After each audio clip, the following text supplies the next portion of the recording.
Hello my friends and welcome to 7 True Ghost Stories from Reddit. Who doesn't love a good ghost story? Those bone-chilling tales to keep you awake at night. But what if you knew those tales could possibly be true? And they could happen to you as well. Here's 7 true ghost stories posted by Reddit users.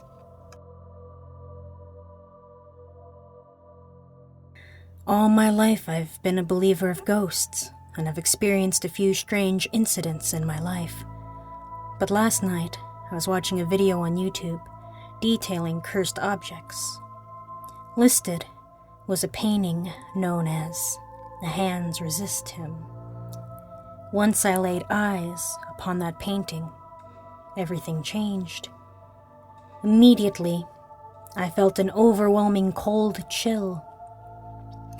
Later that evening, when I went to sleep, I awoke at 5 a.m. in a cold sweat. I decided to leave and go to my parents' house. They live in the same apartment complex that I do. My mom was awake, so I sat and talked with her for about 30 minutes before I got tired enough to go back to sleep. I headed home, but the instant I stepped back into my room, that feeling returned. So I went back to my parents and watched TV with my mom until the sun rose, at which point I returned home, feeling better by the daylight. Before I left, I had told Mom about what I was feeling. A couple hours later, my dad came over. I assumed Mom had told him about what I experienced. He walked into my room and began speaking. At first, I thought he was talking to me, but I soon realized that he was talking to the air. More accurately, the entity that had inhabited my room. My father spoke to the spirit, and after a long altercation, the spirit was forced to leave the premises and was destroyed. I'm not entirely sure what, but my father did something to whatever had been bothering me for the last few hours. It may sound strange, but as my dad exorcised the spirit, I felt something from within my chest, between my lungs, lift, and the room instantly began to heat up again. I don't know if the Hands Resist Him was responsible for this event, but I strongly urge any of you who may be sensitive to the paranormal to avoid that painting, even a picture or a video of it.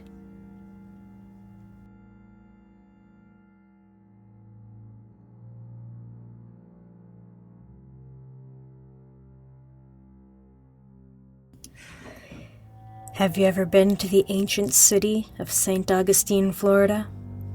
We have a huge tourist industry here, based on our incredible history, and I'm proud to be a part of it. My name's Ginger, and I'm a tour guide. What kind of tours? Well, of course I'm a ghost host. I tell the fantastic, the myths and the legends, the unexplained history of the oldest continually occupied settlement in America. This is actually considered to be the third most haunted city in the USA, and I work for one of the most respected companies in town. Every night, hundreds of people pay us to scare them, and most of us are very good at what we do. Our tour is pretty unique. We take guests into what is arguably dubbed the most haunted building in the city. Now, my friends who actually work inside of it claim it isn't the place to be at night. But that's not my story. My story takes place at a site that was deemed reasonably unsafe by our company and routed out of our tour. Unsafe is an interesting choice of terms. It was the most active site on the tours, while guests to the main building, a jail, often reported chills, nausea, and general feelings of ill will. Most of these experiences are sort of normal, given the nature of said building. You expect to feel claustrophobic, to feel the need to escape, and to feel presences inside to seem hostile. So imagine the shock, the horror, of being someplace you think is safe, someplace non-threatening, like a park, only to come away with visible scratches, even bruises, feelings of being bitten, struck, and pinched, or the thought that someone, something, is watching you, trailing you, trying to get your attention. There's a famous lighthouse here in our city. You can actually watch old episodes of ghost hunters that took place inside, and it has been called our most actively haunted lighthouse in our county. Several tragic tales are connected to it, but none so tragic as that of the children. Since it's pretty central to my story, I have to start with this one. But please understand that I did not write this story. It is our history, and is only as accurate as my knowledge is. There are many arguments surrounding the tale, but one thing is fully agreed upon. Children died. In the early months of 1870, the city of St. Augustine noted that the current lighthouse was falling into a state of disrepair, and the decision was made to construct a new one. The problem with the old structure appeared to be its proximity to the ocean, so it was decided to move the structure 1/4 of a mile back from the sea. In order to do this, they would have to make it taller, so they decided to place it on a small hill to help boost it. There would quickly be dissension among the ranks when the council tried to pick a builder. Many wanted to hire a man who was quickly gaining renown in the north for his beautiful lighthouses, Hezekiah Pitti. The real problem was that Pitti was a Yankee, and during this time I'm sure you can see why some people opposed him. While opinions were concerned, in the end Mr. Pitti was contacted, and he agreed to build the new lighthouse after finishing his current project. However, there is another concern for the building of this lighthouse. When making the decision to move the structure, they need to consider the transport of materials from the ships at sea to the site itself. A brilliant idea, accepted by all, was to build a simple rail system, similar to that of a minecart. Load building materials onto the cart, push it to the top of the hill. This seemed like a fast and effective solution. The plan was set, the tracks were laid, workers were hired. Hezekiah arrived in June of that year, bringing with him his wife, 4 daughters, and 1 son. These children quickly fell in love with their new home by the sea, and made many friends in the area, especially the children of their father's workers. Those children would often come to the island to spend the day playing with the Pitti children. Hezekiah's children invented many fun games to entertain their new friends, but the most popular by far was roller coaster. The children would wait for the men to finish using the rail cart, and then they would run down to the ocean, push this to the top of the hill, hop into it, and ride it, squealing in delight, down to the sea. Set up for the ease of the men, the cart had been fixed with a large stopping block at the end, so that when it would hit the block, it would not careen into the ocean. 3 long years passed. The tower grew higher and higher. I'm sure you can imagine the workers became quite accustomed to hearing the cart full of children fly down the rail. They knew the shrieks, shouts, and laughter very well. On July 10th, 1873, everything they knew would be blown apart. It was a hot summer day, but usual for Florida. The men worked diligently. The children played out below. The cart was left at the top of the hill this day, and when the children found it there, they giggled and jumped aboard. The cart began its mad dash, and the children screamed. The cart neared the open water, and panic arose. Screams of joy quickly became those of terror. The workers heard this. They looked up from their labor and watched, wide-eyed, as the cart flew off its track and landed in the sea, flipping over, trapping the children below the water. The men dropped their tools and climbed down as fast as they were able. They ran the fourth of the mile to the sea, and working together, they lifted the heavy cart off the children. Relief as the lifted cart revealed Hezekiah's son and his youngest daughter alive. But there were 5 children in the cart that day. Hezekiah's daughters, Eliza and Catherine, and a worker's daughter, Abigail, drowned beneath the cart. There was nothing anyone could do. Rumor has it the men were not given time to mourn, but instead put immediately back to work. The tower was almost complete and was considered to be of the utmost importance, as it was a matter of life or death for those at sea. The men resumed their daily labor with little joy, only duty. As the tower climbed higher and higher, the men began to have unusual experiences inside of it. Now, you have to understand that, after the accident, children were no longer permitted on the worksite, and the island's population at the time was slight, so it was a very serious concern when the men heard the giggles and shouts of children playing in the tower base below them. They sent a man down to tell these children that the worksite was dangerous, that other children had died there, to send the scamps away. Upon reaching the bottom of the building, the worker was puzzled to find it completely empty.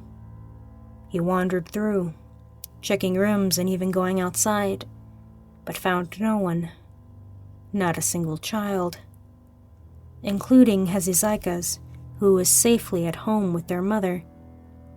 The worker returned to his spot and informed the others of his lack of solution. The men were dismayed, but continued their work.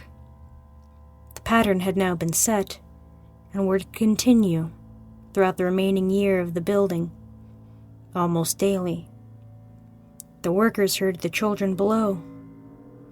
A man would be sent to investigate. Nothing would come of it. It is said that Hezekiah and the crew worked as quickly as possible that last year, mostly to get away from the spectral voices. The crew did approach their boss with their experiences, but only once.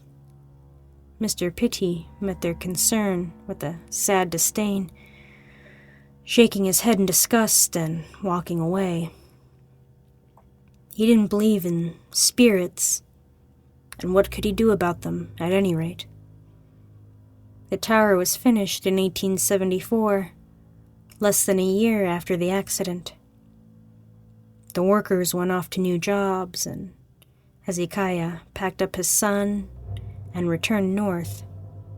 His wife and 2 remaining daughters did not accompany him.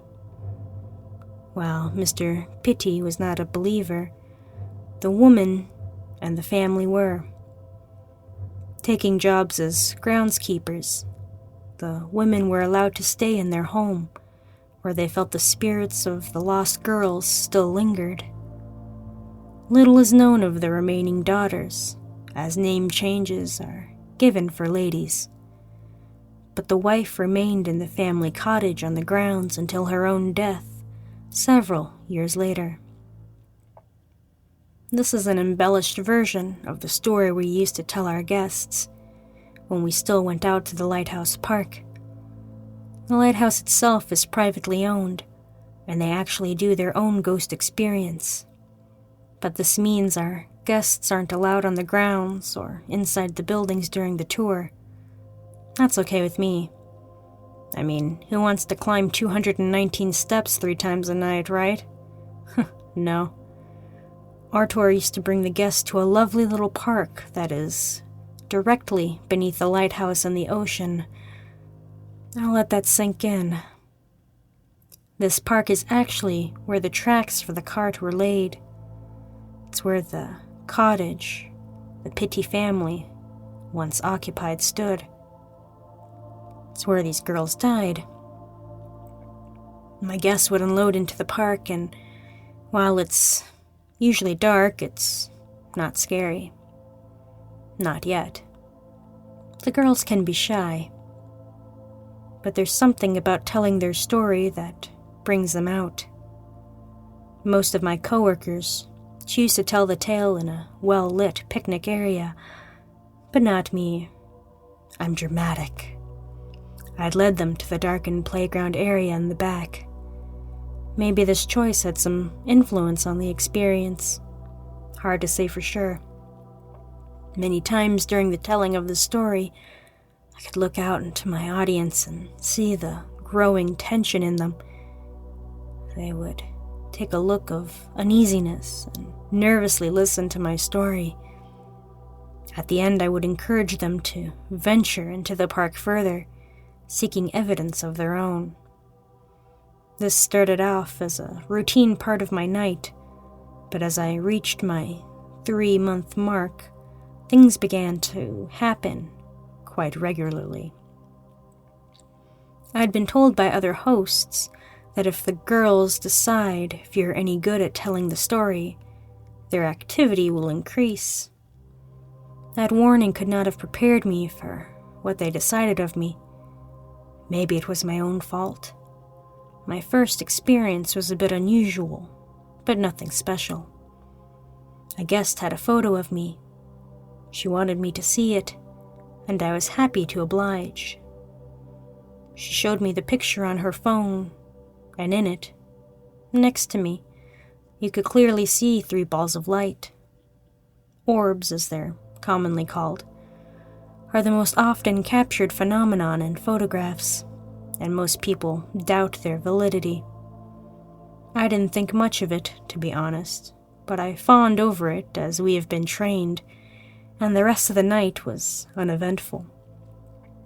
The next night was very busy, and I ended up giving 3 tours. The first in broad daylight. I know, super spooky, right? Except this park is weird. It's 6 p.m.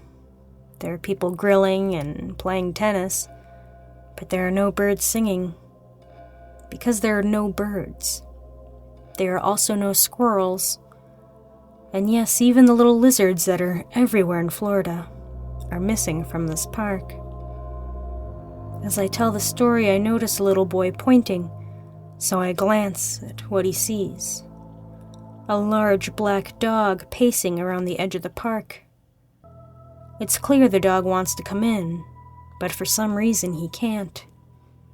My whole group is watching this oddity until finally the dog turns and runs away. A few people chuckle nervously, but otherwise, it's no big deal. So I send them out to take pictures and wait patiently, chatting here and there. The little boy's on the swings, and suddenly he screams and starts to cry. He has the attention of everyone.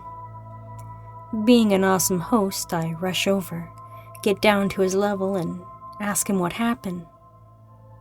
He showed me, everyone really, his little arm, which is now containing a big red splotch on it. "Pinched me," says the boy, wiping his teary eyes. "No one pinched you, baby," his mother tells him. He's the only child in the park. We continue the tour, but before my next one gets started, an older woman from the group takes me aside to show me a picture she took of the park. I expect more orbs, but this time is different. She shows me a picture of the boy on the swings, probably moments before he was pinched, and in the photo is a very blurry outline of a child, gray in color and lacking any detail, but clearly next to the swing, on the side that he got pinched. She and I had a moment where we both knew what had happened. Then she muttered thanks and quickly walked away. The next 2 tours were highly active also. People were marked feeling cold while in the park. It was summer there in Florida. Feeling like they were being touched. And so many picture. Orbs and more shadow people in the photos of the younger members of the groups. That was nothing. I'll keep going back to that park for work about another year, and as I do, my experiences grow and get stranger, and so does my curiosity. You see, I live near this park. I never really went there because I don't have children, but I did have a dog, so I decided to take Gracie to the park to see what would happen. The first time we walk up to the park, she gets excited. She wants to run in. Then, for no apparent reason, she runs behind me and starts cowering there. I try to pull her into the park. I know, I'm mean. But she is resisting so hard, I decided to take her home. I kept trying, though, and after 3 days, she finally comes into the park with me. In fact, she's having a great time. I take her leash off, and she's running and playing around the trees, dodging like when my husband plays with her. Except there's no one there. She's dodging nothing. I'm getting very drawn into these experiences by this point. It's been 6 months. My dog has imaginary friends. My guests have seen and felt numerous things, shown me strange photographs. Even my husband, who's not a little guy, told me the park creeps him out. He swears one night he was driving by it on the way home from work and heard a little girl giggling, and it was well after midnight. So, I decide to indulge in some history. I go to the lighthouse, show them my paperwork, and they let me do some research. The stories from their guests, they're also similar to what my guest experiences, but I was also able to learn some new information. While the spirits in the park tend to seem younger, more childlike, the girl people met in the tower is a teenager. She's often a full-bodied apparition in period garb, and when you approach her, she ignores you. Often guests get irritated by this, because they assumed this girl works here, and all they want is a picture of her, and she won't speak to them or stop walking away. She is often seen in the keeper's house, going into the basement, and when you follow her, she vanishes. People often complain about this very rude young lady, only to be told the lighthouse staff never wear costumes. It's notable here that the eldest Pitti daughter, Catherine, was 15. And I also uncover records about the family, including that when Hezekiah left, he actually took the bodies of the girl with him. I found that to be rather creepy, but it also made me wonder, what happens to a spirit when its body is gone? I think I left the lighthouse with more questions than answers. Halloween is approaching at this time, and with it, work has gotten hectic. We are very busy, and there's not a lot of downtime. But one night, my husband and I actually have time off together. He's a cook at one of the fancy restaurants downtown. He tells me he made special plans for us, and he takes me to work. That's right. He got us a seat on someone else's tour. But it's cute and he tried, so I gotta give him a little credit. My friend Garrett is giving a great performance, and when we get to the park, my husband tells me we're taking lots of pictures. So we veer off from the group and go right to the playground. I sit on the swings and he takes my pictures. Then we switch. Nothing. So disappointed. Then I get an idea. Let's go to the area where the dog plays and take some pictures. We took so many, and I'd love to say we got a lot of cool images, but reality is better. I got one perfect shot. A little girl in a long colonial nightgown, staring forlornly at the camera. If it's allowed, I'll share it at the end. I would have missed her entirely if my husband hadn't suggested we upload the photos to the computer. Now I have proof I can show my guests during the tour. I must have shared this photo with hundreds of people. The week of Halloween activity in the park is higher than ever before. Maybe because we're giving so many tours and there's constant psychic energy in the park. Maybe the whole veil is thin theory. Who knows? All I know is swings now move on their own. Guests feel like they're being pushed off swings when they sit on them, and children get pinched and scratched and pushed with constantly. I learned that I would be off on the actual holiday, so I decided to hand out trick-or-treats. I got up early the Saturday before Halloween and headed out to the flea market to get a pumpkin to carve. As I'm browsing through the aisles, I hear someone yelling, so I look. The lady who reads tarot cards is pointing at me. "Excuse me, miss. You work with the spirits. I have a message for you." I shake my head no. I'm freaking out inside. "Yes, you do. In fact, it's the little girl you have in your phone." "How does this lady know this?" I walk over to her booth, put my pumpkin on her table, and she tells me, "Eliza loves you. You are her favorite, because you bring her puppy to play, and she wants you to love her. That's why she lets you have her picture." I cannot even at this point. I stand there, staring at this woman. "Can I see the picture?" the fortune teller asks. I take out my phone and I show her the photo. "Yes, that's her. She's not here. She's reaching out to me from the light. I can see her in a place near water, with trees and the light. It's the lighthouse. Do you work there?" "Not exactly," I tell her, taking back my phone. "You're not a medium, that I can tell," says the lady. "But she insists you will see her soon." I don't know what to say. I take my pumpkin home and carve it and put it on her porch. Days pass, and while the activity stays at its unnatural high, it feels like nothing happens, because I keep waiting to see Eliza. You wouldn't think that the winter holidays would be great for ghost tours, but you'd be wrong. Christmas season is almost more hectic than Halloween. So many people and so many lights.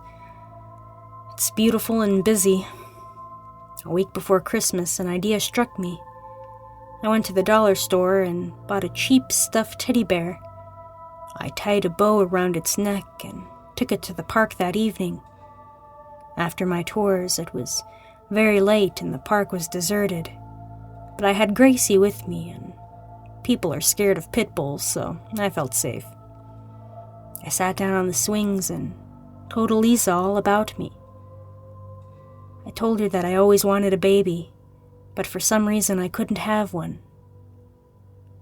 I told her I wished I had a daughter like her. I cried, crying now writing this. Then I told her I brought the bear for her, and she could have it. I left it on the swing and walked home with Gracie, a little more sad than usual. That night, I dreamt that Eliza was hugging me and telling me she was with me. When my husband woke up to go to the bathroom, the window in our bedroom was opened. People don't think it gets cold here, but it was near freezing that night. The window was closed when we went to sleep. The next night, the bear was in the baby swing, not the one I put it in, and it was covered, caked in dirt, like a small child had drug it through the playground. Guests commented on its sad state, and I grinned to myself, knowing that yesterday it was brand new. That was the beginning of my most unique experiences with Eliza, and rather than being afraid, I felt drawn to the park. I began going every day, sometimes twice, even when I was off of work. Every time I was in the park, I felt like someone was standing tightly against my leg, almost hugging it. I felt like I needed to be there. I needed to see Eliza, even though she never actually appeared to me. She made her presence known quite often, and not just to me. One night she was in a foul mood and wouldn't stop pinching my leg, until I finally said, "Ouch, stop it," in front of about 10 people who were truly terrified by this experience.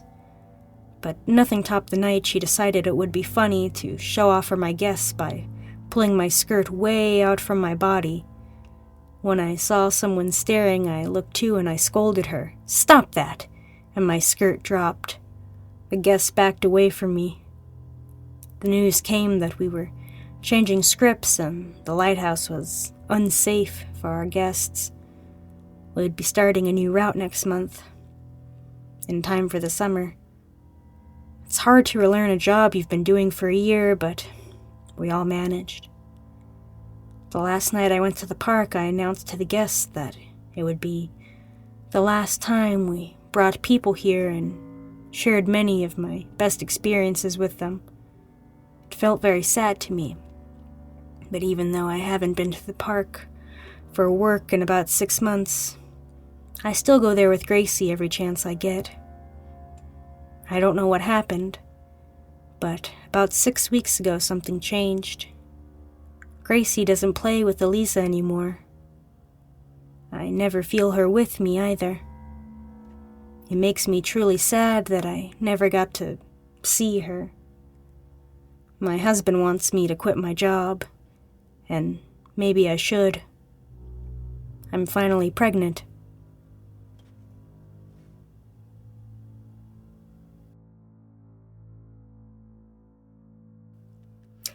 All stories read here have been given permission for me to narrate by the posting users following Reddit submission and content guidelines. Proof of this permission is in the description below. That's all the time I have for today, my friends. I hope you're having a wonderful day or evening. I'm Amori. Now, listen to the spooky tunes.